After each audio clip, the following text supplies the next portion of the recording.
This may challenge a bit of what you were taught, but not every man who talks about God walks with God. Words can sound spiritual, but posture reveals the path. Have you noticed how some speeches seem full of faith, yet leave the heart tired, confused, and insecure? If it comes from God, why does it hurt so much? This is the first warning sign many people ignore when they are needy, waiting, or afraid of being alone.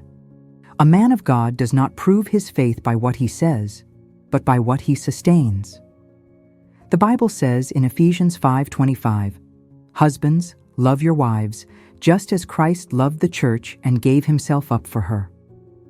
This kind of love doesn't create anxiety, doesn't generate emotional dependence, doesn't leave a woman walking on eggshells. Love that comes from God organizes the inside, brings clarity, calms the mind. If you need to constantly decipher what he feels, that isn't spiritual care, it's confusion. Also notice the intention.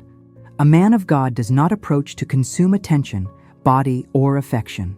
He approaches to care. He does not create expectations he cannot sustain, does not promise presence while living in absence, does not use silence as control. He understands the spiritual weight of drawing close to someone. Have you ever felt someone enter your life and leave behind a greater emptiness than before? God does not act that way. The Bible shows this simply in the story of Boaz. In Ruth 2:4 it is written, "Boaz came from Bethlehem and said to the harvesters, 'The Lord be with you.'" His presence already established order and honor. And later in Ruth 2:15-16 it is written, "Boaz instructed his young men, saying, 'Let her glean even among the sheaves, and do not reproach her. Also pull out some bundles for her and leave them for her to gather.'" Before desiring, he protected, honored, and provided. A man of God does not observe from a distance, he takes responsibility. Where God governs, presence generates peace. The Bible says in 1 Corinthians 14:33, "For God is not a God of confusion, but of peace." A man of God does not disappear, does not reappear when convenient, does not live in emotional ambiguity. His consistency relieves, it does not tighten the chest. Have you noticed how peace is a quiet but powerful sign? True faith appears in practice. There is no rupture between speech and attitude.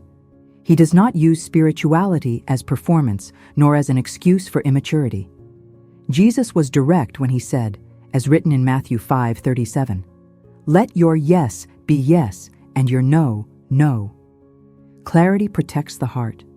A man of God does not live on maybe, nor on vague promises that feed hope and generate frustration. He also does not spiritualize haste, nor call neediness purpose.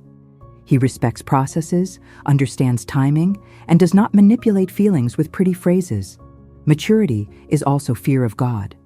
And when he looks at a woman, he recognizes her as someone of spiritual value. The Bible says in 1 Peter 3:7, "Husbands, live with your wives with understanding, showing honor to the woman as the more delicate vessel, since they are heirs with you of the grace of life." It isn't an option, not a pastime. It's honor.